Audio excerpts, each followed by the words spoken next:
Welcome to the Kicking Up Dust Media YouTube channel, guys. Today we've got a guest. He came from very far. He came from Bradford. He drove 4 hours to be with us today. So I really appreciate you coming. Yeah, man. To introduce him quickly, I saw a few videos of his online. Yeah. And he tells some stories that a lot of people can relate to. A lot of, I would say, drama, trauma, pain. Yeah. Been in and out of jail. He has a very unique background. Yeah. And I'm going to let him explain that. But I want to welcome you on the show, Jah. Yeah, man. Thank you. This is Jah from Bradford. Yeah. And welcome. I'm going to start right from the beginning, like what I do with all my guests. I want to know about your upbringing, your background. Yeah. Where you were raised, where your parents come from, and things like that. Yeah. So my dad's full Jamaican. My mum's half Asian, half white, so half Pakistani, half white. I don't really know my mum's parents because my mum's mum died when she was young. So my mum grew up in foster care. My dad weren't around, but I've met my grandma here and there. I've seen my dad once, maybe twice. So obviously I know my family's Jamaican. And I had a stepdad, and he raised me in it. And then from like I'm saying, so I grew up there. Then I grew up with them. Then they were my brother, but he lived with his dad. I had another sister. She was fostered. Then I had another sister that actually lived with me. Yeah. So it was me and her. And then obviously my stepdad. And like I'm saying, I grew up on Penitent Terrace. And then on Penitent Terrace, like I said, my mum sold drugs. So I can't really remember that too much, but I remember then bottom of the street, there was Central Avenue. There was some olders there. I grew up around them. And they used to have us doing like madness. I must have been young, like literally 6, 7 years old on a back street. So like I said, my mum's partying, drinking, taking drugs. Mm-hmm. So she didn't really give a shit about what I'm doing as long as I'm home at night probably. Just a quick question. See, Bradford, I know, has a very big Asian community. Yeah. The area, I don't know the area what you've mentioned. Yeah. What was the area like, the mix in the area? The area was like mixed. It was like Asian, couple of Jamaicans where I first grew up. But then we moved to Linley Road, and that was like a full Asian community, everyone around me. And I got... And your mum, she was half Pakistani, half white. Yeah. So her mum was... Her mum was white. Obviously, she died before my mum had a chance to... I think my mum must have been 2. But my mum's dad was Pakistani full. Oh, okay, he was full Pakistani. Yeah. And did you have any, growing up, did you have any communication with them? No. So you were just like, just you and your mum? Just me and my mum, yeah. And my little sister and my stepdad. So growing up, like, when you were at the young ages, you know, like when you, like obviously we kind of remember late on in primary school, secondary school, what were you like as a kid? So as a kid, I was bad at school. I got kicked out of all of my schools. I used to hit teachers with dinner trays. But this because at home, I was always getting beats in it, like hardcore beats off my stepdad. Sometimes for no reason, this guy just beating me, and I'm thinking, I'm a kid, so I don't understand it. And I was the only one that got beats. For one, it weren't my dad. I could never understand it. So when I was going to school, I was lashing out on teachers. I once took a knife into school, tried to stab another pupil. I got expelled for that. But they didn't understand that at home, I'm going through all this like drama, and my mum's drunk, and then if my mum's getting a beating, then she's blaming me that she got a beating, and then she's giving me a beating. So it was just all like, just violence was just getting embedded into me at a young age, and then I was lashing out. And I can remember one particular beating that I got, and this one, like, this is probably what created me as a proper like savage. Do you know, when I got a bit bigger, is I was at home one day and my stepdad's come in. He must have just been pissed off. He said, go find the belt, go get the belt. So I know what's happening in it. I thought I'm getting some belt buckle in it. Bare people get beats. I understand that. You get me growing up, black kids, whatever, we get beat. But I hid the belts anyway. So I've hid the belt. I laugh now because it's kind of funny. I've come down, I can't find the belt in it. So he's got the scarf lead now. Obviously, he's whipped me up with the scarf lead head to toe. I've got lashes all up and down my body. And obviously, when I'm getting the beats, he's saying, stop crying. Because if you keep crying, the beats are going to continue. So now, as I got older, this is telling me if you hit someone and they're crying, you don't stop in it. That's what's getting embedded into me. I'm trying to like paint that picture for you. And then I went downstairs after the beating to like get a drink, and obviously I'm cut up. And I looked at my mum's gone, don't look at me, I don't feel sorry for you.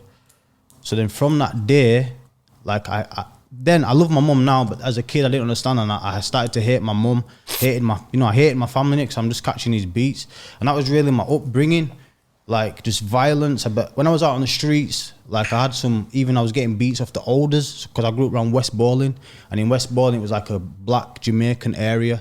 So the olders all Jamaican, a lot of yardies around there, and I was just catching beats from them, and I was just making me tough, yeah, but making me. So like I think what was happening is because you were like getting beat at home, you go to school basically, and take it out and there, take it out, with people in school because that was kind of more your age group, innit? 100%. But that must have been definitely looking back now, must have been traumatic, innit? It was traumatic, and like even at school, I ended up in a PRU school. That's like a pupil referral unit where the bad kids go. I ended up there, and even there, because obviously, like I said, I'm lashing out there, and they used to wrap us up, and back then they used to hit us, give us like punches and that.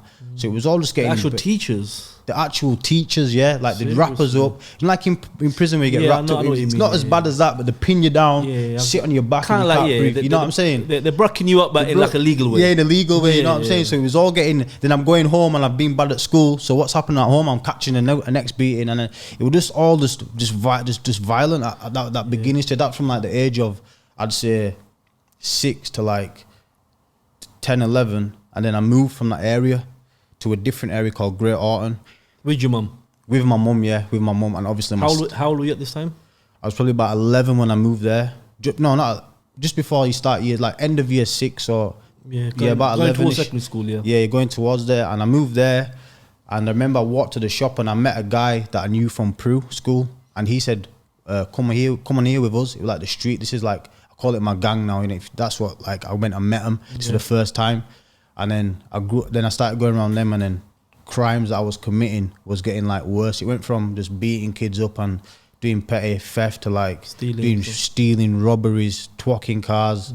It all like started escalating, and I was always like violent towards people. I'd stab people, other kids, and just growing up, not no serious, like I was young, and it was just little pokes and that, like just messing about like that. And then I started running away from home because I'm a bit older now, and I'm with this gang now, and they had houses that we could chill. It was all older than me. Some ways like they might have bullied me a bit, like pushed me forward a bit, but it was all older than me. They had yards I could chill in. Yeah, peer pressure. So I'd be chilling in these yards, and I wouldn't be going home for days and days, and then I'd go home and I'd catch a beat. But remember, I'm getting bigger now, innit? So I remember one time my stepdad tried to beat me now. I tried to fight back to get me off. I'm bigger now. I'm like, first time. Fuck, this is the first time I tried to fight back in it. But nah, it didn't work. You get me? Still got the mash up on that, but you probably got beat worse. Yeah, I got beat worse. Yeah, I did. I got pinned down and that, and I got fucked up that day still. But I think what it is, just that whole combination of violence is like, is spiraling, because from like what I've seen with my own eyes, growing up, like that kind of leads the youth to kind of wild out outside. I'm wilding out outside, man. I'm going crazy outside, man, and I'm fighting and I'm beating kids up. And I was always normal, even though I was like 7 stone. I was only a little skinny kid because I didn't really get much money. Anything I had to do, I had to do something for it. You get me? Even for anything, man. A cheeseburger, I had to rob for that, or my mate, my mum and that. Do we know? So in secondary school, did it go anywhere? Did you learn anything? So basically, I moved to this area. And I lasted like 6 weeks in secondary school, and I was 11, and I started selling white and brown for a guy. And basically, I was 11 years old. That full week I worked, and at the end of the week they didn't pay me in it. So then I've started doing robberies. Just to stop you quickly for the viewers, white and brown means heroin and crack cocaine, because a lot of people don't know. Heroin and crack cocaine. So when he was basically 11 and elder, basically made you his runner, basically. For £25 a day then as well. But I was 11. That's a lot of money when you're 11 years old, But they didn't pay me at the end of the week, So what happened at the end of the week? End of the week, they didn't pay me, so I started, fuck that, I'm not doing that, you get me? And then I just started doing like street robberies, but violent knife point street robberies. And I ended up going to, and fast forward, I got to like 14 hours, I ended up going to jail. Before I get there, what was your first arrest for, the first time you got arrested? My first ever arrest, my boy, we just got into a fight, and he smacked a guy up. I ended up getting arrested for it. How old were you? I was probably about 12 or something like that, somewhere around them ages. But we got arrested, and I never knew nothing about thingy, but I just knew you don't tell on your friends, innit? And I never like told on him or said he did, like I never said no. And then obviously I got a little bit of more ratings for that. Then what I'm saying, I come out, and his dad, that kid's dad, actually gave me some money, and that was like. Didn't anyone like see that you were just getting involved into the roads deeper and deeper and try to grab you and say, yo, man, go to school? No one really give a shit about me like that. Do you know what I mean? Like my brother, he was on the roads himself, so if he see me, he'd just give me money and whatever. But you carry on. No one was like, no one was bothered about, because I had no home life, man. Like even when it was Christmas Day, like I said, I had the street, we call it Withens Close, on there, like it was Christmas, they all had like families in it, do you know what I'm saying? Like, and on Christmas, I remember I'd just like walk around and wait for them to finish their Christmas dinner, so then I could go and chill again, you know what I'm saying? You see, you said your mum was a drug addict. Yeah. What drugs was she taking? My mum was on like probably like amphetamines and Stuff like that. stuff like that. But like when I got older, I realized that my stepdad, he like forced it on a kind of sort of thing, and so he could like get my sisters off of her and stuff. It was just an environment around drugs and stuff like that. Yeah, yeah. So obviously, as you got older now, leading up to your first time you were incarcerated, like what happened? So what happened is there was me, my boy, and another guy. It was me, my boy, and another guy, and we had a gas gun, we had a samurai sword, and we was just looking for people to rob, basically. And I was always on charges for some other mad robberies. I got a kid, I think I was on the run, I took him in a garage, I robbed him, knife point, and I robbed a kid outside school. I was on them charges. How old were you? I was like 14 now, yeah, and I was on these charges. I think I was on the run. Anyway, we got a gas gun, we got a samurai, and my other boy, he was in the army, so he drove. This is how much older than me. I'm 14, these guys are driving, you get me? So I was like the youngest, but I was gaming it. So we're driving, we've got to this garage, like derelict garage, and there was a group of kids, and they knew us. But anyway, we've jumped out, stuck them up, you know, I think I prodded a few of them with a samurai. I'll be honest with you, we got away with 2 cigarettes and £5. Yeah, that's what we got away with. Be honest with you, I'm 40. Yeah. So we got away with 2 cigarettes and £5. They've obviously snitched, phoned the police, whatever.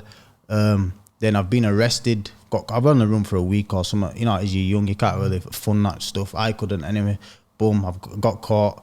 Being remanded now for the first time, but I can remember, because I was young, I was 14, so I've never been to jail, but I never went to jail. I went to a secure unit, which is like a secure place where you can't go home, basically. Of course, yeah. And, because you were under the age of 16. I was under the age of 16, or 50. I think 15, because 15 I would have gone to normal, but I was 14. So anyway, I remember I landed. 2 guys was cuffed me in it, like one that side. 2 old guys took me there. I went on York House, went back to court. And I can remember the court case now. When obviously I did my month on remand in there, went back to court after a month.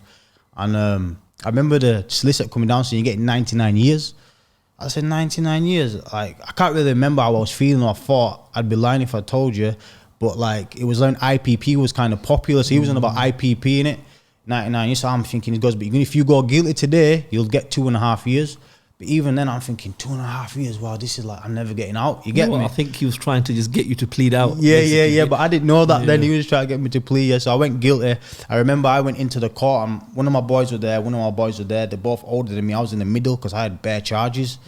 He got probation. He got 2 years, and I got 2.5 years.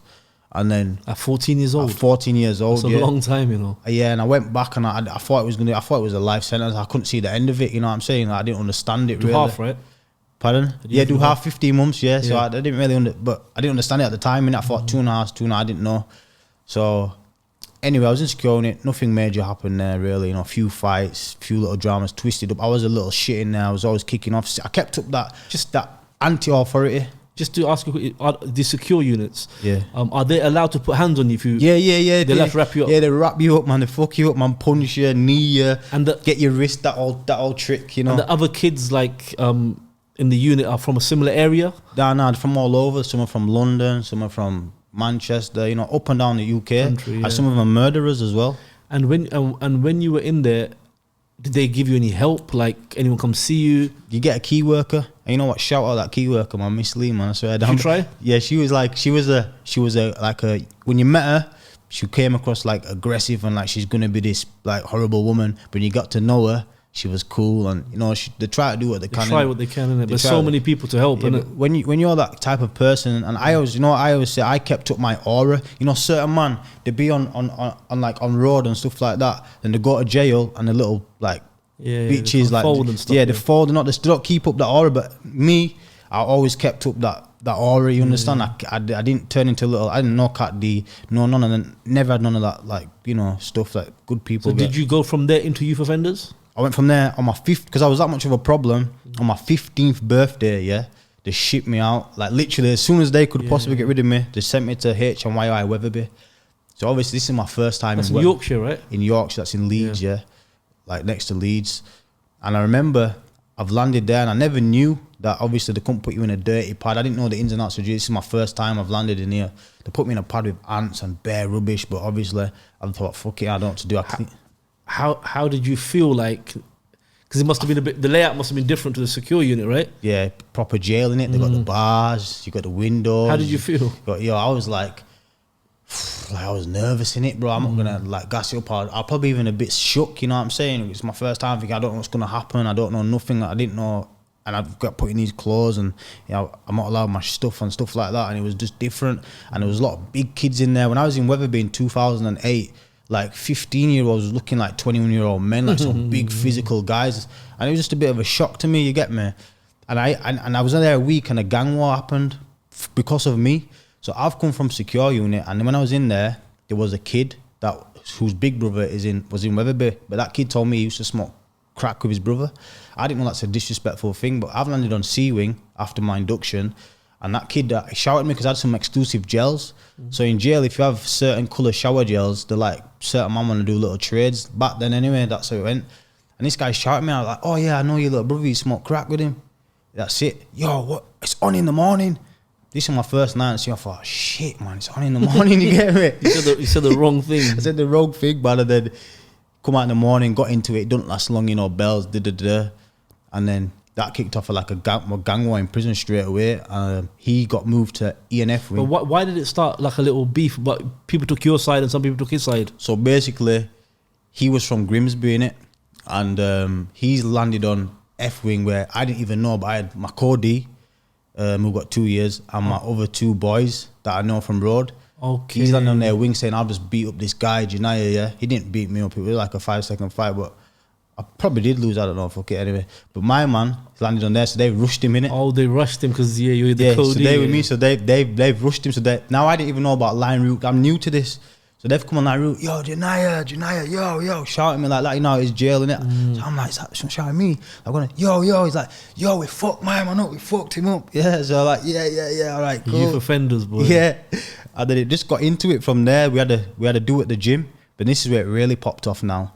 So it was in education, me, my boy, and my other boy, my co-D and one of my other boys were in education. We've clocked them in the classroom upstairs. So we've gone down, my boy couldn't read, he was doing extra reading sessions, yeah. So we've gone and grabbed him, said, yo, them lot are upstairs, yeah. So we've gone up. Obviously, I wasn't really a fighter then with my hands. I just grabbed the chair. My other boys grabbed the chair. My other boy, he was a bit of a brawler, innit? He started headbutting. Basically, we've got into it in the classroom, and then we ended up down the block. This is my first week in Wetherby, though. You understand? I was coming from, like, chilling, where you get takeaways if you're good, to this, yeah. Okay, you get takeaways in security. We're getting takeaways, you get me? You don't get takeaways in youth offenders, yeah. So we've got there now. We've done that. I've ended up down the block, segregation, 7 days, and then that was like my first stint in Wetherby, and I got used to the jail. Just to stop it quickly, how was it in the block for the first time? Because it's 23-hour bang up, right? 23 hour, and back then in Wetherby in 08, they had no plug sockets, no radio. I don't know if we had taps, but we didn't have nothing. You get me? Maybe just the bed and the sink and the toilet, basically. Bed, sink, toilet. How was that for you? So now, because I had my two boys, because they put us all next to each other. Okay, so this time it was only 7 days as well, but it felt like a lifetime. I've done a lot of block time, but this was my first time 7 days, and it felt like a month. You understand? And we were playing mathematic games like, yo, guess the number and divide it, just passing time, bro. But you seem to have dealt with kind of like the prison thing quite well, because a lot of people, the first time is kind of like... I tell you what, yeah, I was kind of enjoyed it because I had like stability now. You get me? I had friends around me. I went on the roads where I was just... You had a routine, basically. Yeah, I had a routine, that's what I'm trying to say, and I weren't catching no beats. Because obviously you grew up in that environment of just drama all the time. At home, and that prison does give you like a routine. You wake up.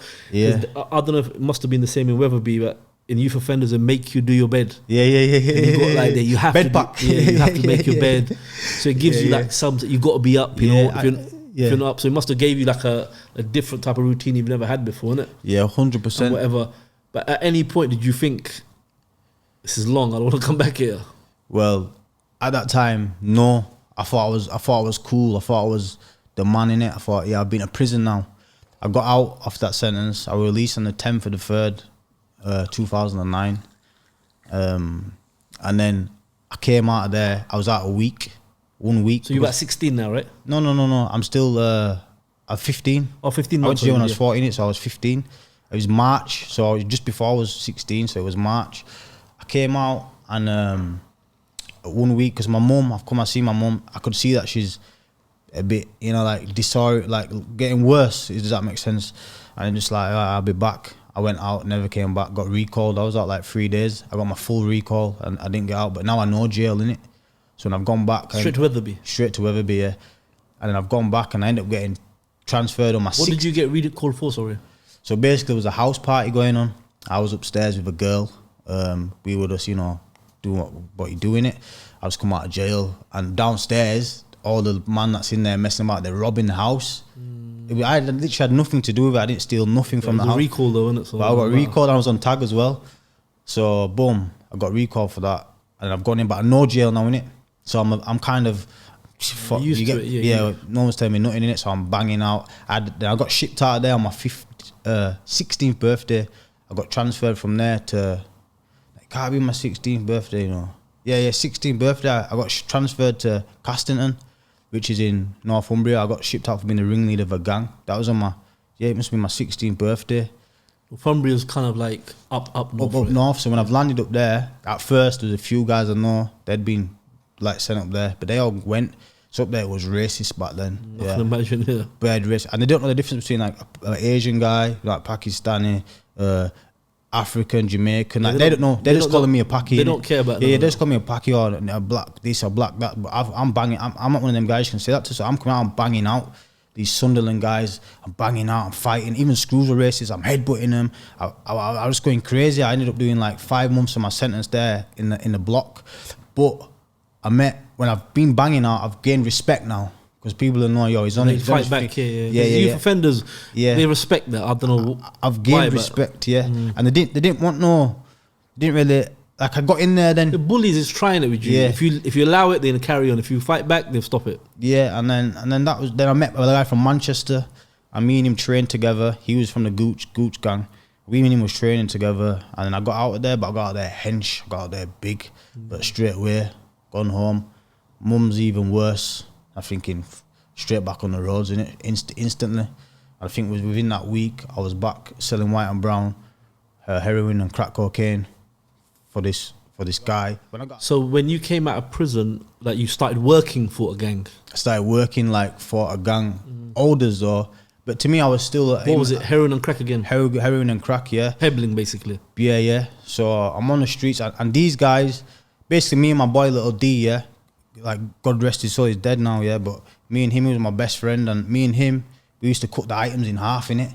We used to like chop them out and make extra money. So, but Little D's got a beating for this now, yeah. So he's got a beating for this. They found out that you don't, yeah. Yeah. So basically, and then boom, so I've ended up robbing all the money anyway. They've gone to my house, innit? Good, like giving my mum loads of like we're gonna kill this guy. But these guys were like pussies, innit? But I didn't know, and I was scared then, innit? Young. I was young, you get me? So I was intimidated by this. And then so basically I had a charge where I could definitely go back to prison on. But basically I'm not gonna comply with no fucking orders. I went to jail to get out of the way. I went to jail, and then again for the third time. I went to jail again, yeah. And basically what happened in this sense is when I landed back in there, I just got pictures of my baby girl scans. My girlfriend at the time got pregnant or whatever. But there was a beef going in the jail. My boy just got licked up with a bar, and I've landed back. One of the kids, I beat him up in the gym, fucked him up. Then another kid, there was a situation they had. I was arrested for it, where a kid was slashed. So basically everyone's on the yard, and there's a gap. There's a yard between D-Wing and ENF, and there's a gap in the gate about this big. And I was arrested for this offence. Someone's gone to the gate. Basically, a guy said, yo, my man's there. Someone's gone to the gate. They've slashed the guy through the gate. It's gone down his face, up his lip. I got arrested for it.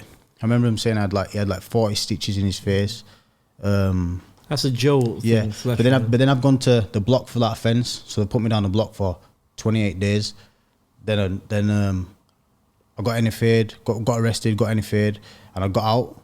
And then when I've got out, I can't really remember, I had my daughter in it, so I was good. It was like... So just to quickly, just want to fill in a couple gaps. Yeah. So basically, what happened, you came out, Yeah. And you start selling for these guys. You're still young though, isn't it? 16, 17. 16, 17, yeah. So you still don't understand like money and stuff like that. So that went wrong. Obviously, you owed them money. Yeah. They will start coming to your mums. How did you get that sorted out? Or? No, this is what I'm going to get to now. So I came out, like I'm saying, I was good, blah, blah, blah. But these guys now, I got a bit older. I come out another jail sentence. How long were you in that third sentence? How long?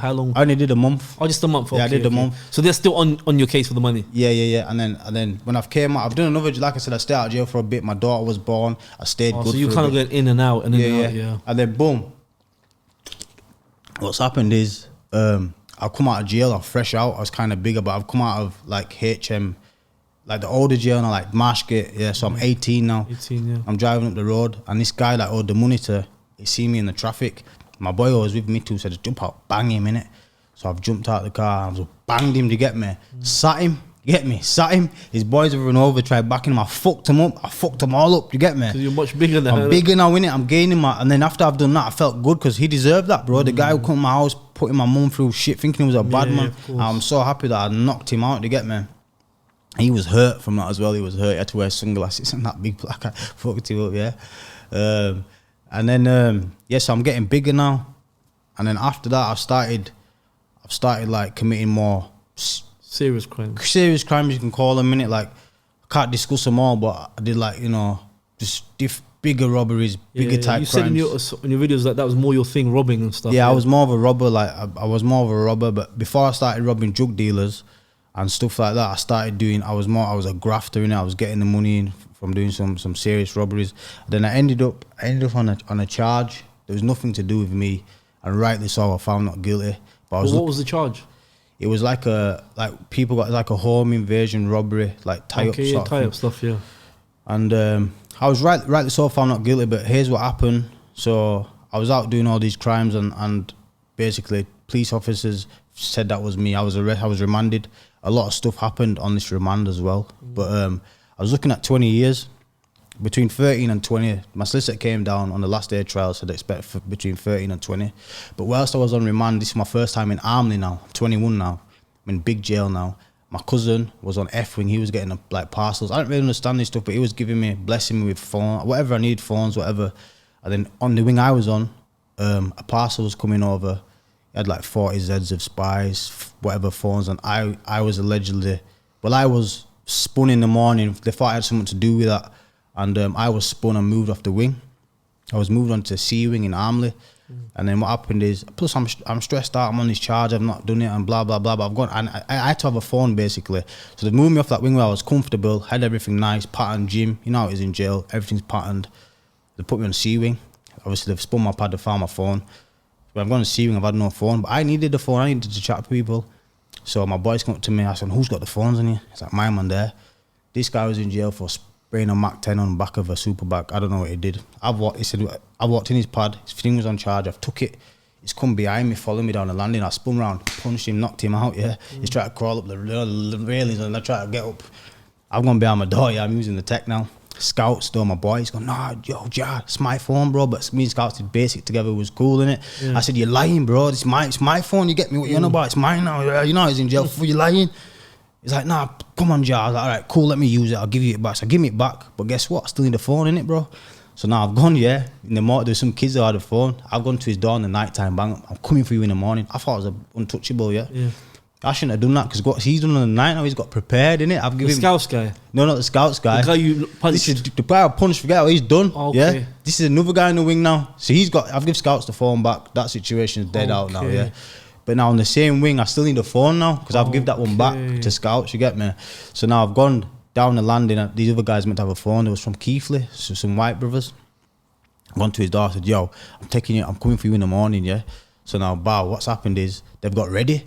So in the morning, I've got ready, I put my jacket on, prison grey jacket. I put a bar, I had like a bar, put it on my top because I thought it gets sticky. So I've gone inside, I've gone to his cell. Guess what? My man's got a table leg, yeah?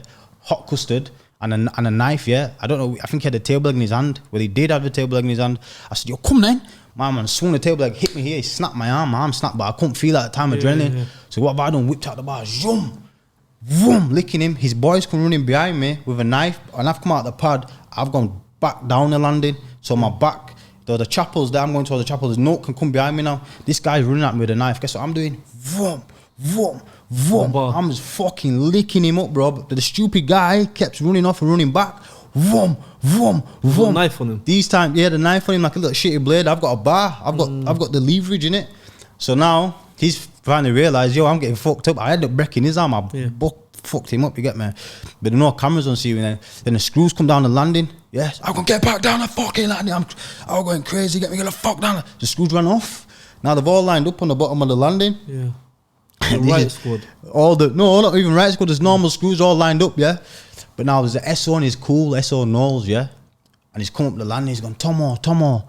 But you know when I go, bro, and I lose it, bro. It's like I'm not in my body. Calm down again. Yeah. I'm out of my body. I'm in some next dimension, you get me? I'm just zoned in. Adrenaline as well. Yeah, and I'm fucking zoned in, bro. I'm just going, Tomo, girl, me Tomo in jail, innit? Tomo dropped the bar. So boom, I've dropped the bar, yeah. I come back, boom, I've dropped the bar, yeah. They took me to my cell. They've only seen what I've done on the landing, but straight away, you know, in jail, you need to think, shit, I need to get out of the situation where I've just got myself in, I fucked up here, blah, blah, blah, you get me? Yeah, I'm like, nah, boss. Reality's hit now. Reality's hit now, yeah. I'm like, nah, boss, my arm snapped. He's broke my arm. He's like, well, took me segregation, 3 days, I've realised my arm's broke. That situation there, so obviously I've done this, I'm on the trial now, innit, like I'm saying to you. So that's all happening in jail, but I'm on the trial. So I've gone to court, it's the first day of trial. There's 3 of us. One of my codees, he he rightly so, got off on the first day due to telephone evidence. And then they wanted to swap. This is how the police tried, I believe, set me up and how the system's corrupt.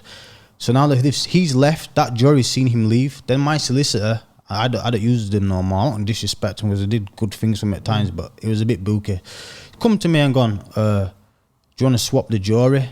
I said, why do you want to swap the jury? Because they've seen him leave. They can see, this case is bullshit, basically. And obviously he's then I've kept the jury anyway, and so now I've gone back to jail. It was like I've got padded up with a guy, and shout out this guy, man. This guy was a top guy, man. He's read through my depths with me. You know when someone comes to your cell though? Yeah. So obviously it was an Asian brother, yeah. He's come to my cell. I was a single bang up guy. I'm fucking coming in my pad. I was like that, and I thought, you know what? He's a brother, yeah. Them coming in my cell, innit? You get me? So he's come in and that. He read through all my depths, highlighted, you know, because it was a proper stitch up, and he's highlighted everything. And he's like, so he's one of them guys, prisoners who reads a lot. And yeah, it was like a blessing, bro. Yeah, this guy's come in my cell, bro, and he's like, yo, and you know, he started making me know, like, prayer and stuff like that. And he was a good guy, man. Anyway, I've gone to court.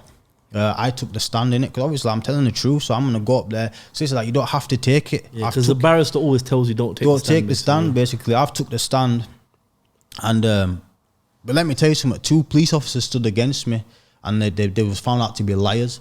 So there's 2 police officers. One who I got arrested for headbutting and kicking when they were trying to arrest me. I kicked the steering wheel. They got me on the side of the road. I headbutted him. So he's got it in for me, innit? You understand? And then the other officer said he's known me for 10 plus years. But my barrister worked out that he was trying to say he spent more time with me than his wife and kids. And that was just a lie. And anyway, we're going through, and I said they tried to say my phone was off during this offence. So I said, if you refer back to page 135 of the telephone evidence, my phone was off then. Does that mean I'm doing X, Y, and Z then as well? You get me? And the jury obviously seen that I was making sense and I'm telling the truth. You get me? And but on the last day, my solicitor came down. It goes, expect between 13 and 20 years. You understand? And then, but I knew in it. I just knew. And then anyway, I went upstairs. I found not guilty on all offences, both charges. Rightly so. You get me? And went back to jail. Got out. Then I got arrested for the kid with the bar, but that got dropped. Yeah. Did you get remanded? Were you remanded in custody? Did they let you go home the next day? So basically, I went back to jail in it. They were trying to keep me for it was Friday because they got to wait for the papers to come. No, but they tried to keep me for the weekend. I said, "Fuck that! You're letting me out now." They had to get some governor manager from the out because I was. It's not that they have to wait for the certain paper. To say release them basically. No, I think it was a no. I think they had the papers, but it was like they had to wait for a certain officer ranking. Okay, like to let you out basically. To let me process out, you. To process me, yeah.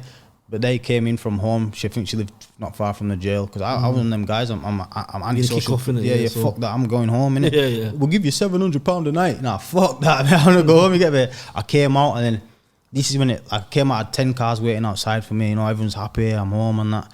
All your mates and stuff. Yeah, so-called mates. Yeah, but like I said, so I was on that sentence. Certain man was like, sending me pictures, like trying to make me feel a type of way. But now I've come out of my head. This is when something clicked in my head. Now this is when I think, fuck these. How old are you now, roughly?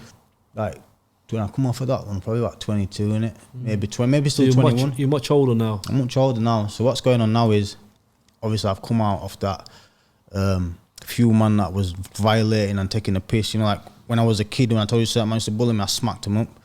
I did, man. I smacked him up and I turned into a savage, bro. I had a pot on my arm because remember I told my arm got snapped in jail. So I still had the pot on. I was smacking everybody up and my rep now was going insane. In the streets of Bradford was going insane.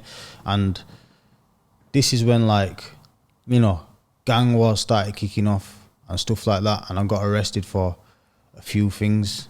But, like, I'm trying to think of where I'm at now, though. So you're basically about 22 years old now. Yeah. You're back out. How you make your money? Same thing again. So basically now, I remember I just started robbing people, innit? Like, but big people, innit? Like, I robbed anybody. And I robbed every drug dealer in Bradford. Whoever I could rob and had information on, I'd rob them, innit? Yeah, you don't really care who it is. I didn't really care who it was. And then gang wars were starting, like proper gang wars where one guy I remember, he got run up on. So like when you say gang wars, like these are people that you're robbing and they're coming back for you, basically. Yeah, so I don't think this one started over drugs. I think this one started basically. My brother got jumped basically in a nightclub. This is the first. This is how it started. This is what my intention in it. Other people had beat on me, came together and dealt with it, but that was my intention in it. And everyone, of them people that got my brother, I got them back. You get me? People that I was around like pulled tools out, things out, whatever you want to think it is. And obviously went at them, and then certain other people like got involved in our gang, like politicians, and certain main big guys in Bradford, the big heads, were coming on the phone and saying, "Who do you lot think you are?" Because of how we was going on. We was giving it to these guys that people thought, you can't do out to these. We was just going at them. We didn't give a fuck who you was with, who you posting pictures with, who the fuck you sat in the car with. We're coming in it, and now we're bigger. We've got money and we've got tools in it, and we weren't afraid to use them. You get me? And like I said, the meetings were getting arranged, and there was one meeting where I wanted to go to, because I knew if I went to that meeting, I could become something really big. You understand? But that was my mindset then, innit? I wanted to be a big gangster. You get me? Take someone's stripes. Yeah, basically. I thought I'm gonna take him out, but that meeting happened, and they did it on a sly and didn't take me or whatever. And then a few more things happened in that war. There was a wake. I was arrested for this. It was not to do with me, but I was arrested for it. And there was a wake, and it got shot up basically. So it was like a funeral. Like rumors that I've heard and blah blah blah is that there was a funeral going on, people seeing it going on or whatever. So I don't know if it was a bike or a car, whatever's pulled up. I was arrested for it anyway, and then it faded. But there was a shooting.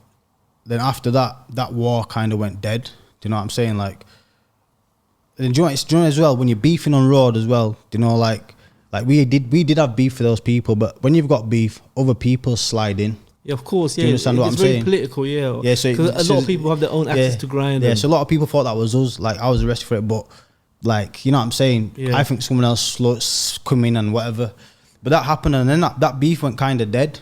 You know what I'm saying? And then after that, I was on the roads. I remember I won like 60 bags in like a casino.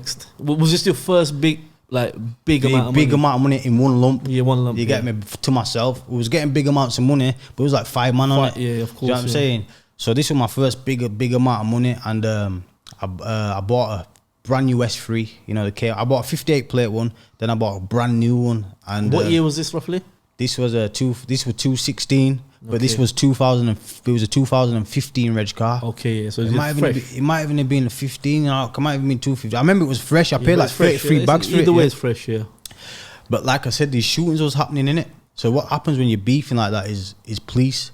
So a few of my cars kept getting seized and that, and I had to go back to doing a few moves and whatever. They seized my cars. I ended up getting them back because I could prove the money in it. But one day, what's happened now is, so my boy, he's phoned me up. and he's gone, police have been a great on taxis, which is our local taxi rank, saying they've got your address, basically got my address, and they're coming for me. I had like 27 bags, top of the wardrobe, couple of tools, yeah, because I used to love having a tool, mate. It just felt so good, you get me? I just love that shit, yeah. So now, but I've come out, I've got, everything's obviously gone quickly. My brother-in-law's C-Max at the time, my brother-in-law jumped in his C-Max, but guess what, bro? The chopper's been already above me, but I didn't know it was high in the sky. So if you've seen the film Goodfellas, and my man's looking like that, yeah. but I'm on the phone to my boy at the same time, yeah.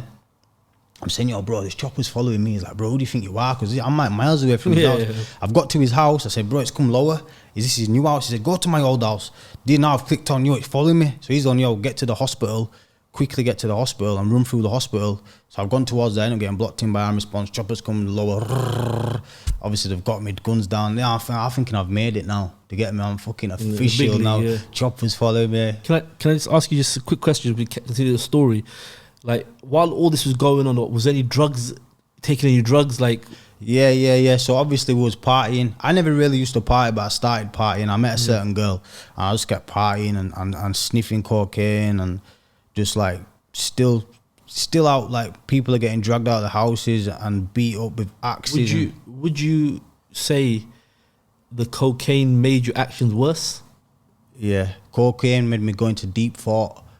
So like, if I'd done something and then I'd gone on a cocaine bender, then I'd go into deep thought and I'd go worse than it. Do you know what I'm saying? Like, I don't really know much about cocaine use. It was never really my thing. Yeah. But like, would you say that your behavior became more reckless? Yeah, more reckless. Yeah. And more like just heat of the moment. Loose, heat of the moment. Loose. Stuff. Yeah, definitely. So a lot of this stuff that was going on, you were kind of like in a zone. Yeah, I was in a zone. So once the police arrested you now, what happened? Like, So they seized my cars. Obviously, all these shootings, there was like, I've got like, no further, there's not really much evidence, you know what I'm saying? Yeah. And I never done them anyway, but there's no really evidence and stuff like that. And then I remember, like I said to you, they seized my cars and stuff, innit? So now I've gone out and committed some crimes, and I ended up getting caught for some mad robberies and that, and then I went back to jail.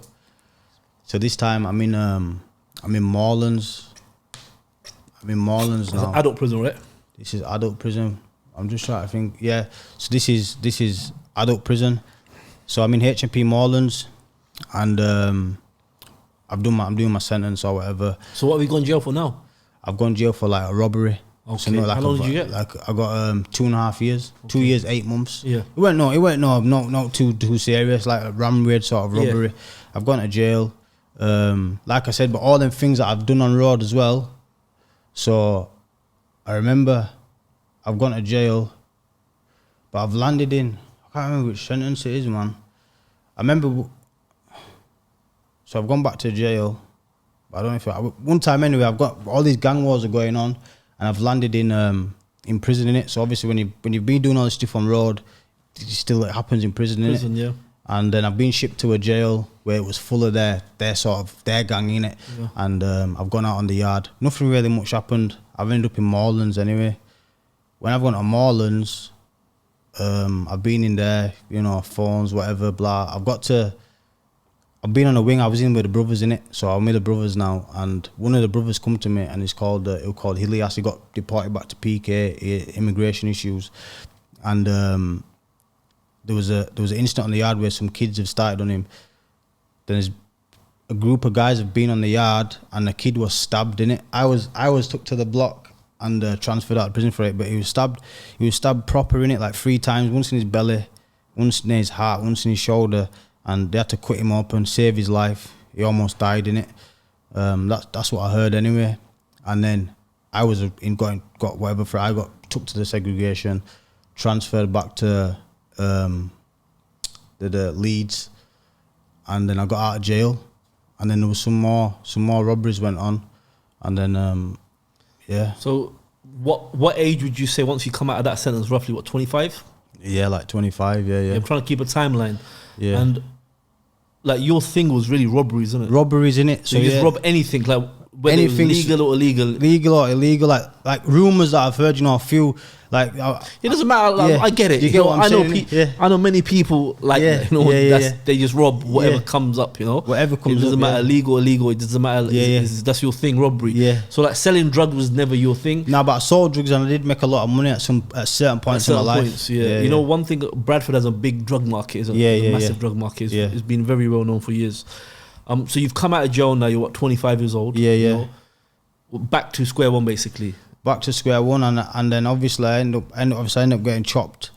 That's the story that I saw it in your TikTok. Yeah. So what, kind of break that down? What happened? So from the get go is like from these when I was out on the roads and I was doing these robberies, like robbing people, I got information that there's like a big lump of cocaine in a wardrobe. Someone gave me that information, and they knew where the person lived. Yeah. So I've gone to that house. The door was open. The back door was open. I went inside. There was a little dog there. Dogs don't scare me. I walked past the dog, went upstairs. It was in the wardrobe. Like we got told. It was a big block. And one of my boys were with me. But when we was coming out of the house, the guy came back. So the guy's come back now, but he's over ballied up, whatever. He's run off. Yeah. And but he's obviously seen the car we was in. Now the car we was in was on Facebook on like a raffle, like it got won or something. I ended up getting his car, buying his car, but the car ended up getting linked back to me. So now they knew that we've robbed him, innit? Well, I've robbed him. Yeah. It was me, you get me? And so I'm in a hotel now, innit? I've got the cocaine, I'm partying, innit? I've got this big block, I'm thinking, you get me? I've got my fucking tool with me, you know what I'm saying? I'm fucking Al Capone me now. So now the guys rung me, innit? You think you can rob me, blah, blah, blah. I said, come to Havelock Street. This is a street on Great On Road side of Tesco. I used to tell everyone, come to here, innit? Because I know I'm going to come down there and fucking whatever I'm going to do. And you sniffed up? Sniffed up. Like, come here. He never came. And then, like I said, I was selling a bit of drugs back then. I was doing well. And I had a kid. And he was like working for me. I don't want to say working for me. He was helping me out whilst the beef was going on. Okay. I couldn't really go and do nothing. So he was helping me out. He's going to go see someone now. And he's believed, but he's rung me up and said, when I've drove like a one-way street, it's in Tyersall in the area in Bradford, and you go down it and there's only one way in and one way out. I believe so. I've never been right down it. And he's like, when I've gone in, he said they've come behind me and one's come in front of me. And then so I thought, we knew the guy who phoned for the thing. You get what I'm saying? So the next day, my guy was like my main guy who we roll out together. You know what I'm saying? He's come around, whatever he's doing, partying. And then something's happened, like actions happened where that kid that we thought tried to set, basically thought it was me that was going to come set up, something's happened to him, innit?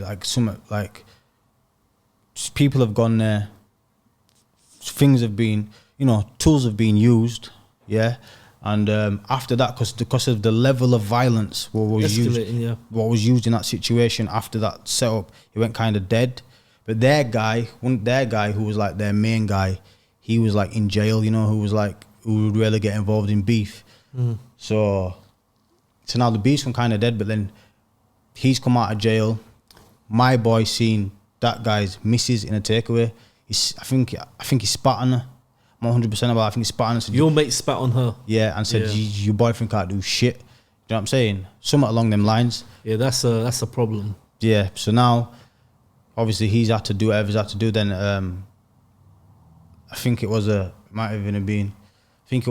someone was arrested for spraying an AK basically at my boy's house, to spray the AK or whatever. So someone shot up your friend's house basically? Yeah. And then obviously the beast like started off now, like it's on again. So people are onto you now? Yeah, people are onto me now and whatever. And then so I've seen this person in it a few different times, and whatever's happened there has happened there. They've got off from me basically. They didn't really want it. They can come like that, but they couldn't come like face to face. They couldn't really do nothing in it. And a few things have been gone back at them. You know what I'm saying? And so yeah, the beast like that now. And my one of my mates has gone to jail or whatever. So I was like on my own on the roads and that. And what's happened is I've been up for that kid now who's done that with allegedly with the AK, whatever's happened, he's been beat up really bad. He's been caught, he's been beat up, he's been, you know, fucked up basically.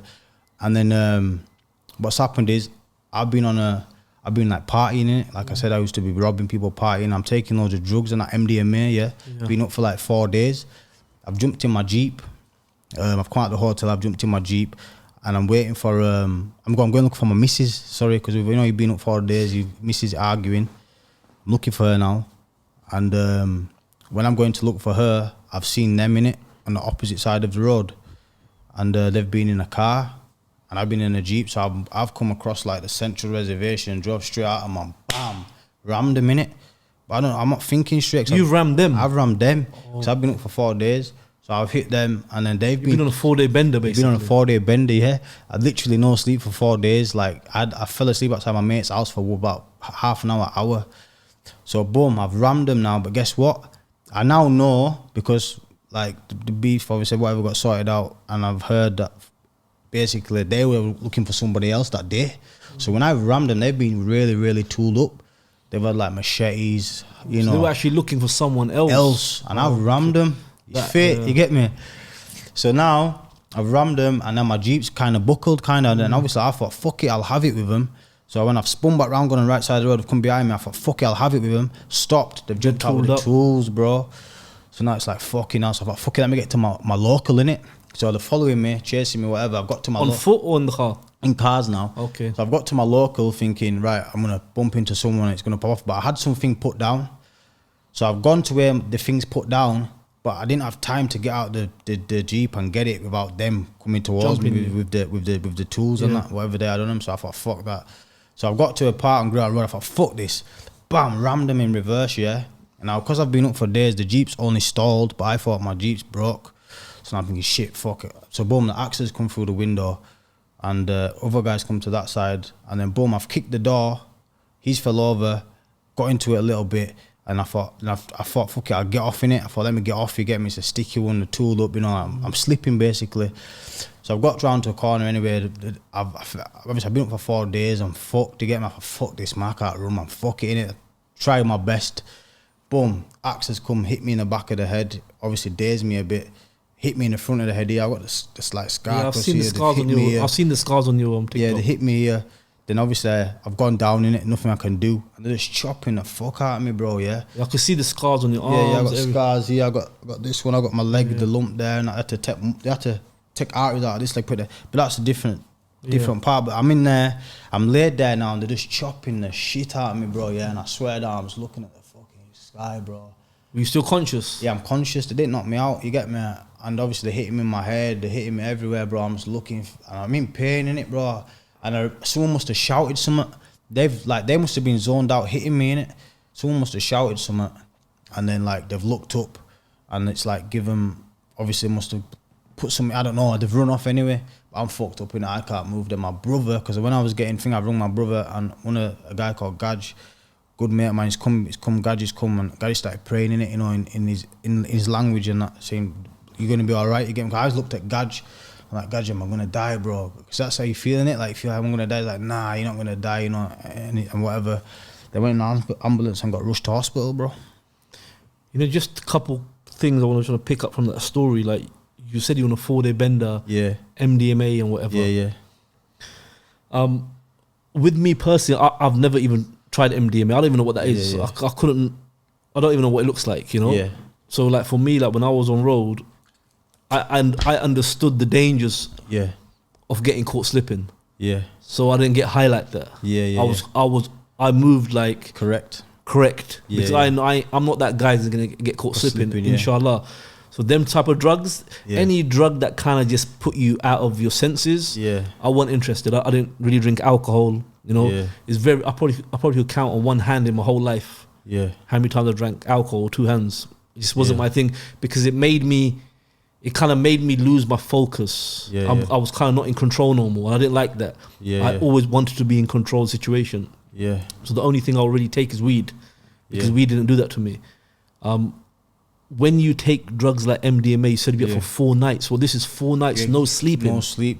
I was with one girl and we were just fucking It's getting messy, bro. You don't sleep, you don't eat. And cocaine on top of that, And alcohol. cocaine on top of that, alcohol to like bring me down a little bit, you know, up and I'm down. But when you're in that zone, do you not think like, I got beef going on? Yeah, but what I think in my mind is obviously I'll come round, I'll sort myself out, and then I'll you know what I'm saying? But it don't work like that sometimes, and I shouldn't. Like I say, I was just living a hectic lifestyle, man. You know, I'm partying, I'm robbing. Like, you know, like for me, like personally, like because I knew the dangers of getting caught slipping, like for me, you just had to be on point, like Jason Bourne. Like as soon as you come out that house, you're on point. Just know what's left or right, the number plates, everything. Understand what's going on. I was like that at one point. You know, like I always had my thing on me. I was always on point and aware of my surroundings, every angle. But the more you take drugs and the more drugs are involved, you lose that. You lose the sense of everything, bro. You get delusional. Yeah, you feel untouchable. No, I felt like there was not one person in Bradford that can touch me or do anything. No matter what state I was in. A lot of people say cocaine does that too. Yeah, like I felt like that. I felt like a king, bro. I felt Seriously? Like, no one's fucking doing nothing. You get me? No, that's crazy, you know. Like, you know what I'm saying? You know, because I've never like experienced that. It's just I don't know like what that will feel like, you know, to be like that. You know, I'm glad. But so now you've been chopped up. Yeah. Like you're in the back of the car, going hospital. Yeah. So once you're in that bed, what exactly happened? Like, what did the doctor say? Like, so I'm in hospital. Like, you're gonna lose your leg. So obviously, but I think, let me tell you a funny story. My mum's come, remember, you know my situation, my mum now, from what I'm explaining to you. She come to hospital, she seen me there, fucked up, bloodied up. Guess what she's come and said to me? Oh, you're alive, I'm going home now. That's all she said. Seriously? That was it, bro. Literally, come in, are you alive? I'm alive. She went.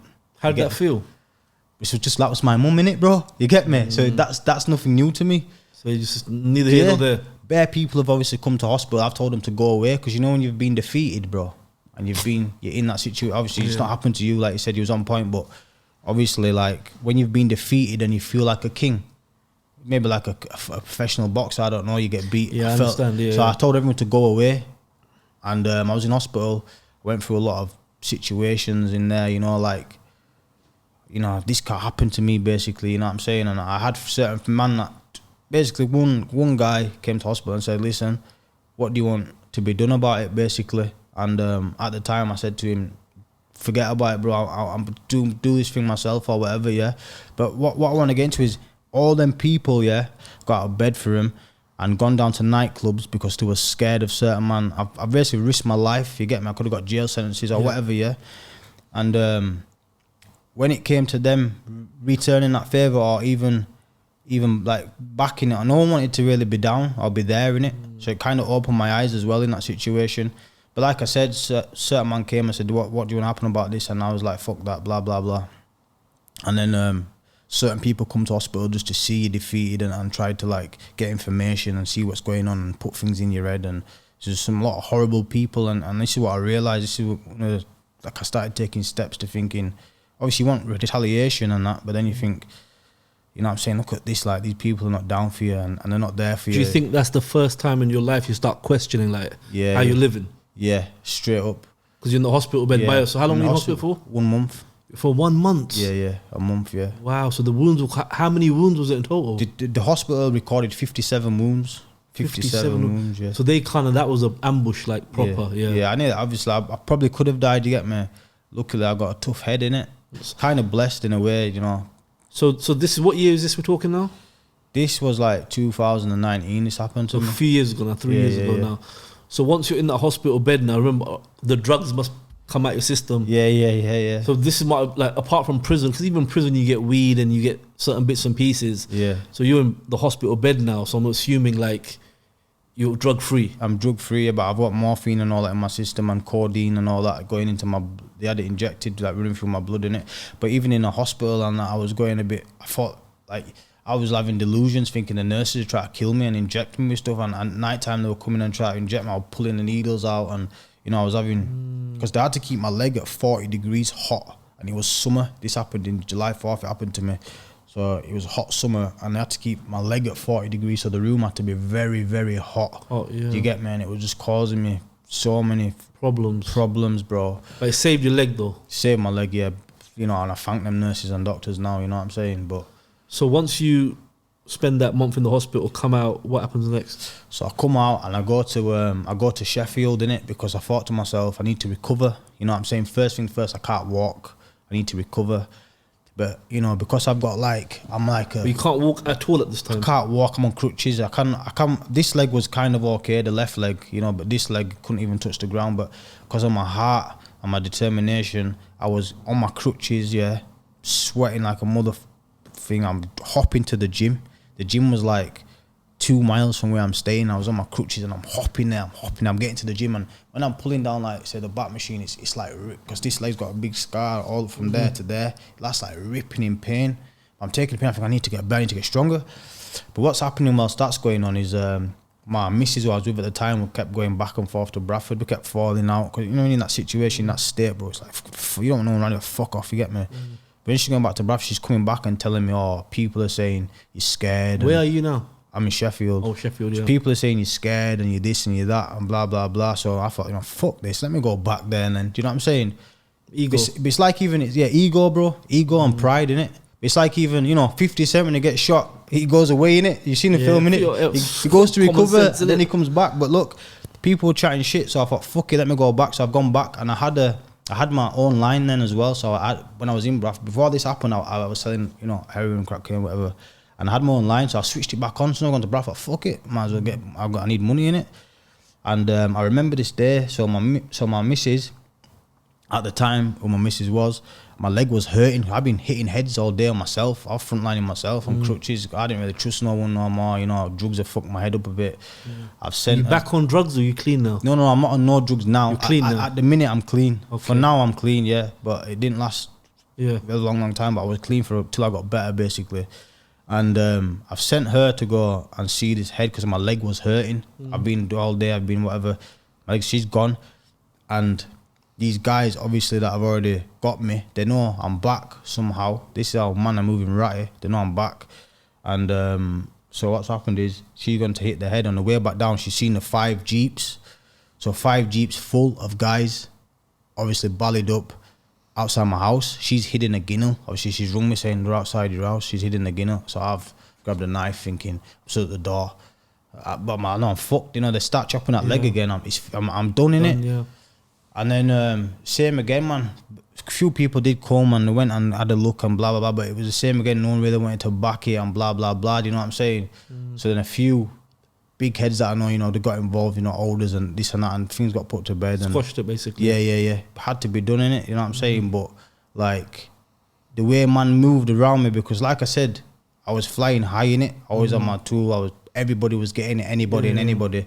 And all man then started moving ratty. You know, like, it's like they wanted me to come down. Does that make sense? Yeah, I understand. Like, when you're getting there and you're getting respect, bro. It's like even my own friends and everyone, there was like, everyone just moving fucking ratty, bro. So now, once this has happened, now you're back in Bradford, 219. Yeah. So how did it go from there?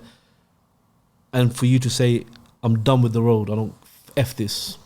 So obviously, like I said, a lot of men have started moving like that, and I just started, you know, I started growing, like, after all that's happened and that, I started getting a bit of a, I don't know, just like you start growing a bit of a conscience sometimes, innit? Yeah. Basically, you start growing a conscience, and like, every wrong action, I knew karma now. I believed a lot in, like, what goes around comes around, and it comes around harder, and I think I did one last move, you know, one last thing, and you weren't feeling it?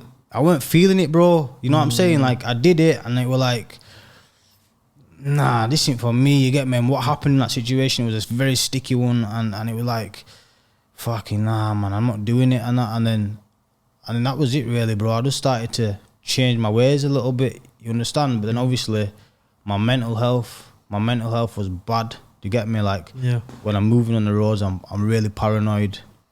And then slowly, you know, the way certain people moved around me and they were being fake and, like, you know, like, trying to, I don't know, like, my own friends just turning on me and stuff like that. Like I had a situation, and it was basically one of my friends, this was like why I started changing my ways on the road. So it was like a move, yeah. And it was like a lot of money, and I've told my mate about it, and he's actually gone to the guy who I've like put him onto, Yeah. and told him. Do you understand? My man said rob you. My man said rob you, yeah, but he's gone to a few other guys. And then what's happened is that guy has actually paid him 10 bags to do me, to shoot me. This wasn't long ago, this. And I only found out because a kid come to me and he had something he told me, but I got Osman warning.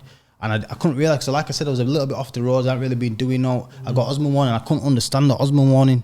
So what? So you get the Osman. So I get the Osman warning. And I'm thinking, So like I said, his kids come to me and he's been like, he's told me the situation in it. And obviously, so the guy that I've put on the move's gone to that guy. Then that guy's ended up paying him. He was going to pay him 20 bags to shoot me. Yeah, he's giving him 10 up front. But now this guy, check this out. He was my mate. We was going for food. I met him in jail down the block. We'd block together. You know, we was good getting in the shower down the block. You know, in jail, it's kind of deep shit in it. And we went for food and stuff. But he's rung me. He's gone, yo, I've got a 200 bag move. It might have been 250 bags. All we need to do is a guy's coming down from Scotland. He's got a suitcase, and we just need to snatch it. But this guy is a fully capable guy. He does not need me for a move like that. He could do that alone. I know him. Do you understand? And obviously he was actually, but I had a sixth sense, and because I was doing pretty good at the time, I had nice things, cars, watches, I was doing well. And I thought to myself, I wasn't as hungry as what I'm trying to say, you get me? If I was a bit hungry, I might have like thought about it, but my sixth sense as well told me in it. So I never went on that move. And obviously I found out all this kind of like after, if that makes sense. Yeah, so he was actually going to shoot me that day, more than likely shoot me. But then the guy that put the hit on me, I bumped into him, pulled the tool out on him, put it up to him. And I said, you ever do it like that again? I said, look at the situation now. You understand? He was parked in between two cars. So I've been in an X5 and I've blocked everything, pulled the tool out, said to him, you ever do like that again? And look at the situation now, you know what I mean? And his missus like all scared and shit. And then that ended up getting put to bed. But then even that situation told me, wow, look how these men are moving. Do you know what I'm saying? And that, he would have been nice off that move, I'll be honest with you. And that's just like, shit started going like that. And not just that, like I said, I kind of didn't want to be involved anyway, but... So then you kind of decided that's it, enough's enough. Enough's enough, man. But I was still, you know, I struggle with mental health, you get me? Anxiety, like I say, you know, panic attacks and all that. So I had to do something to kill that kind of stuff in it. So I'd take drugs and I used to kill it. And I'd be like taking like cocaine or whatever, drinking alcohol. And for a while, you know, it was all right, you know what I'm saying? It helped me or whatever. I thought it was helping me. But obviously it was making me worse. And so one time, you know, I've been doing the drugs. You know, my life's sort of getting a bit better, but the drugs was just fucking me up, man. And cocaine and MDMA? Cocaine, MDMA, you know, sometimes ketamine, whatever, bro. Like, I would just like to get messy and just be floating in a different dimension, bro, I'll be honest. It was like an escape for me. Must have been on another planet. Yeah, it was just to be an escape, though. Like, you know, just to like think of fucking... Because I really, truly, I want to kill certain people, bro. I want to... Do you know when you're being on road? I'm frustrated. I want to kill these people, bro. I want them to die. You get me? But I know if I do it, I'm going to jail. Like I said, I've started thinking a bit more now. I've started like trying to use my head, but deep in my heart, because of who I am, like it's in me, innit? I want to kill these motherfuckers. They can't do it. And so I had to take shit to suppress them feelings. Does that make sense, bro? Because... What happened to me, I thought, fucking, I can't let this go. People think I'm a dickhead, understand? Ego, man. Ego, that's exactly what it was, bro. Big ego, you get me? And then from there, like, I said, I was taking drugs to suppress it, and like, it started getting bad. So, like I said, I ended up going to mental hospital, innit? Yeah. And what happened there is, bro, I had a half ounce of cocaine. Sorry, just to quickly stop you. So, taking drugs, your mental health deteriorated so much. Yeah. You went to how did you end up in the mental home? So basically, my missus I was with phoned the police, innit? Yeah. Police come and took me there. But the way it happened is I had half ounce of cocaine. I think I bought half ounce. And obviously I've sniffed it now. I'm sniffing it. I'm like day 1, day 2, day 3. My head's... In the mental home? No. Okay. On the road. This is how I've got to the mental home. Okay. So obviously I was taking drugs and I've had the half ounce cocaine and I'm sniffing it and I'm drinking. It's like 3 days in now, yeah? And I just started getting paranoid, bro, like really bad in it. But like, it's like called psychosis, but I'm already a paranoid person without it, you You understand? So it's just intensified them feelings basically. But like bottles of water like this, I was thinking there was cameras and that, and I was turning them, and I thought eyeballs was coming into the bottom of them, yeah.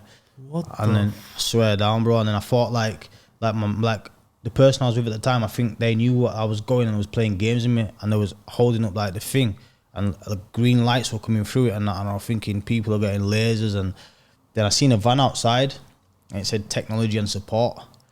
So I thought, Rast, the technology not my shit. You get me? Like there's bugs in the person I was with. I was grabbing the head, and it's proper psychosis, isn't it? Yeah, so I fully gone now, but like that was from like drugs and but this is what really made me realise now. You get me? So I've ended up basically I've got a knife as well. So I've gone to my mum's. So that was at like a house where I was. I thought, fuck it, let me go to my mum's. I might feel better. So I've drove to my mum's. I'm in my mum's house now. So my mum's seeing me in this state, but I wasn't really thinking, but my mum's giving me water and stuff. But now my head's going more. So now I'm saying to my mum, oh, they've got you too, you get me? So now they're phoning the police, you know, like to come and get me basically, because I've got a knife in my hand now, because I'm just going. But then the police have come. I thought that they're the hitmen. This is how mad it's gone. I thought they're the hitmen. So I've grabbed the knife. I said, yeah, they're going to kill me. I've grabbed the knife. I've zoomed it up here. Yeah, I've got a scar here. You stabbed yourself? Yeah, I stuck it in and just ripped it, like gashed myself, to get me. So now I thought they're the hitmen, yeah. And anyway, long story short. Let me call it, I just need to stop you, sorry. So like you stuck the knife inside your belly? I just slit it up, like got the knife. Oh, so you just cut yourself basically open. And you were bleeding? But I stuck it in, like a little bit in, and just ripped it up. So you're bleeding now basically? Yeah, I've got the scar, I'm bleeding now. But I've run off through like, with no socks, no shoes, anything. I'm having psychosis. I've run through the field, the grass, whatever it is, thorns, and that, cut all myself. Anyway, they've got me. They took me to the hospital. I'm thinking, blah, I've been kidnapped, whatever. I'm going crazy, trying to fight them and all kinds of madness. I've landed at a mental hospital, innit? I'm in there now, but when they took me there, they took me down the back ways, innit?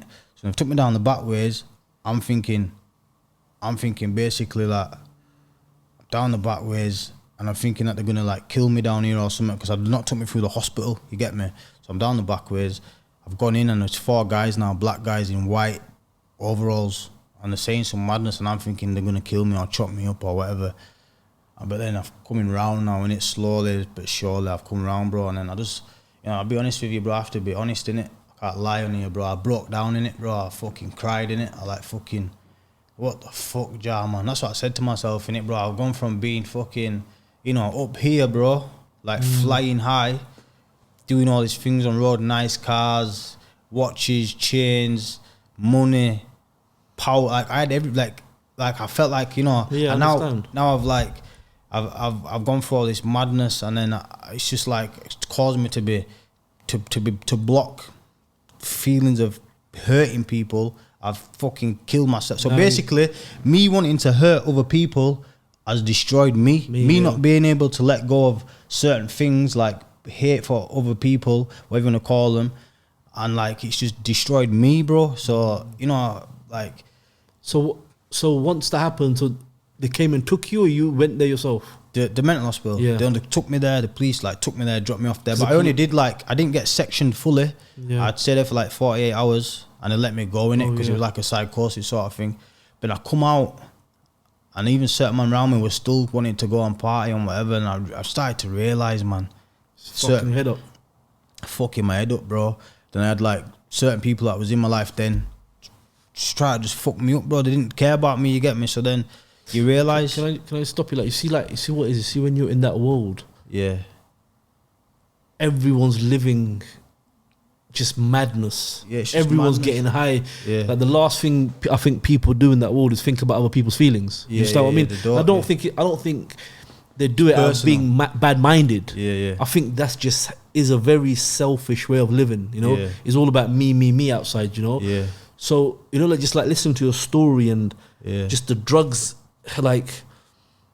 But you know what it is as well. You have to look at the whole from the beginning, bro. The upbringing, my mom, exactly, you know, the beatings. It was they created me in it, and that made it. I think once the drugs came in, that just like exacerbated the whole situation. Yeah, it was there. definitely, bro. And you know, I used to smoke weed. Yeah. So I'm locked up in 2007. I'm in prison. Yeah. And it's just weed, you know? Yeah. But I said to myself, nah, I can't do this no more. I can't let weed dictate when I feel happy and stuff like that. So bam, I knocked it on the head and whatever. So I can't imagine what it would be like. You know, a lot of people ask me a question. They are always, I get asked this question a lot. Like, what drug is worse? Cocaine, crack cocaine, heroin? Yeah. The things you just described, I've never seen heroin do that to a man. Ever, you know? Yeah. Like, that is just, like, when you're telling me this stuff, I can't relate to it. You understand what I mean? It's just like stabbing yourself with a knife, and like, it's deep, you know? Because like you said, it affects your psychosis, you know? Psychosis, bro. So after the whole psychosis issue, that's it, you said that's it, enough's enough. So you've kind of made that conscious decision now to just no drugs, no robberies, no beef, no nothing. I'm done. Yeah, I'm done, And have you kind of made that clear with... So basically how I did that is I started doing my own kind of podcasting, innit? And I started TikTok like... and stuff. No, sorry. I've missed a big bit out. So remember I said I had the beef, I got chopped. So I've gone to a festival in Bradford. I've been put on Silky's guest list because my brother knows some travellers from London. Got us put on the guest list, Silky's. I'm thinking, yo, Silky's guest list. But this event was their event. So the guys that chopped me, it was their event. Okay. So now I've gone in there not knowing it's their event. But like I said, they know I can handle myself. They know me, innit? And they know what's what. But this day, we've gone in, and one of my mates who's been in jail for a lot of this beef, he came after. I was with my missus only, with my missus at the time. Gone in there, I'm getting a drink. They've obviously got phone calls that we're in there. So 30 man, no exaggeration, 30 of them. But if I say 30 of them, they've come down into the room, then they've had like the rest of their... Because these boys do bits. So you know when you do bits, you got that people and them people, they've had everyone around them, innit? They've walked over, bro. And I was a lot bigger than this. I've pushed my chest out, I've stood up. And they've come, they're saying, what is it? I'm saying, you tell me what it is. But if they really wanted to do something that day, they could have done it, and they could have fucked us up. We was outnumbered. But there was no weapons. Actually, one guy pulled a knife, but I'll get into it. So they're saying, what is it? Saying, yo, you two go over there and talk. Me and the guy who got it, remember I told you he got badly beaten up. Me and him go and talk. So me and him are talking, and me and him put it to bed. So we shook hands, and we like, you know, safe. But when they first come into that room, a guy come straight up to me, hugged me, and said, you know, sort it out. You know what I mean? He knows who he is. He's known me all his life, a lot of his life. He come up to sort it out. But I didn't really want no beef anyway, you understand? I'm not going to gas it up like I wanted it anyway, but I was ready. So anyway, me and him was talking, and we've sorted it out. But then while we're doing that, do you know the other little guys around him that they wouldn't even act up like this if they was on their own, even 2-3 of them. They're just acting up because they had everybody with them, but they weren't even involved. One of them pulled the knife out, and I've looked at the knife, I've looked at him. I thought, you know what I'm saying? Like, I just wanted to go right then and everything, but I thought, you know what, chill. And it ended up getting sorted out anyway. So me and that main guy, and then, so that's been squashed now. So it's a big weight off my shoulders. It's officially squashed. It got squashed anyway. Before that, like I'm saying, people got involved, but we never seen each other. So we've seen each other, and it got squashed. So you've seen him now with 30 guys. He could rush you. Yeah, he could rush me. But he decided, you know, squash it. So you know it's squashed. Yeah. And I'm glad it did. You understand? Like, I'm happy that it got squashed. I'm not going to gas it up. And it felt like a relief, because I'd been still moving, kind of peed up here and there. You know what I'm saying? Then I've gone down into the festival, and the other guy, because obviously a few of them when I got done in it, the other guy was there, and I seen him now, and me and him got to chatting, and you know, he showed me a lot of respect. This is exactly what word he said to me. He goes, you know what, you're on it, you know, a certain man around you are not really on it, and we respect you, you know, we've got a lot of respect for you. He was even saying stuff like we could run the city, and you know, going in like that, and I was like, you know, I give him respect as well. It was vice versa. It wasn't just, you know, like there was ass licking, nothing like that. I give him respect, he give me respect. It got squashed, innit? I was kind of happy it got squashed, but then like I'm saying, I can sort my life out fully now. So I've put that to bed, I can relax now, and I've got no beef, no like dramas. And then obviously I started doing kind of like podcasts and just telling stories on TikToks, talking about mental health. And when I started doing it, you know, certain man started, you know, laughing at me, taking a piss out of me. Certain man even rolled up to try and do me one time over it, thinking I was speaking about them because they're fucked on drugs. And then like when I've been doing this positive stuff now, I've got to get involved in some youth work. I went to a school, taught some kids some boxing. You know, I've had the opportunity to come here and speak to you. It's like, since I've been doing positive, I've stopped taking drugs. I'm not saying I don't go out and have a drink. I do mess, but that's me messing up, because sometimes I get a little bit of feelings, but I don't mess up by taking drugs, which is a big positive for me. You know what I'm saying? Like cocaine and all that. Forget about that. And yeah, man. And I'm happy now. You understand? I feel I can go anywhere. I'm a much more positive person. You know, my mental health is a lot better. You know what I'm saying? You know, I train, I'm eating, and yeah, man. And even when I'm talking and I get good responses, like I'm getting kids saying to me they're inspired.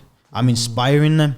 So even if I inspire 1, 2 youngers and that, you know what I'm saying, just to change their ways, and they're all watching my videos, and they're showing me a lot of love, and I like it, man. And even other people are saying to me, don't stop doing what you're doing, because sometimes you feel like stopping, you know, because certain other man are getting in your head, oh fucking dead, you making them videos, you know, but they're just hating, really, you know what I mean, because they can't even talk on a mic, bro. Yeah. And I've got, you know, I see with that, I think you just got to completely ignore that. Sorry to cut you out.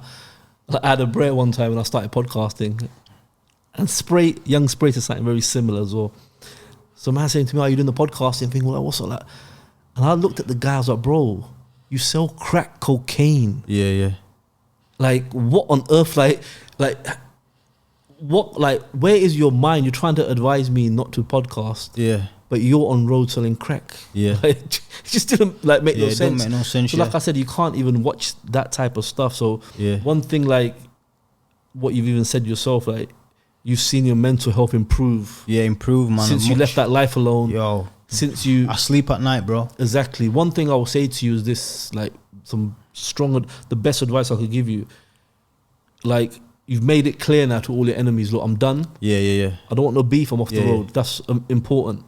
Number 2, any close friends, associates, whether you got an uncle in the game or cousin or whatever, you got to make them understand. No matter what happens while you're in that life, don't phone me.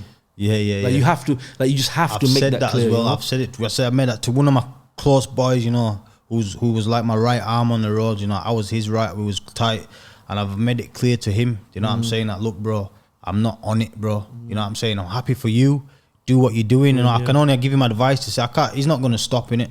But like I said to him, look, I'm not on it, bro. I'm not going to be involved. To get me, I just want to live my life. I want to be able to walk down the street with my daughter, not thinking car's going to pull up and I've already put her life in danger. You know what I'm saying? You know, because this is one thing. Like, so when I came off road, there was no blueprint. Yeah, I kind of had to figure things out. You know. Yeah. You know, I'm getting man still calling me, yo, man got robbed. Can you get this back? Can you get this money back and whatever? There was no blueprint, but now because of this whole YouTube thing, you've got so many men that was on the road, inspiration, and that came like yourself, innit? Yeah, pound sterling. Like, you could actually listen now. For, okay, I'm off the road. What do I do next? And the 2 biggest advices I could give you is what I just gave you now. Yeah. Like, just don't get involved. It might is your cousin, whoever it may be. Say, yo, bro, that's your thing. That's not the road I walk on no more. You know. Yeah. And whatever.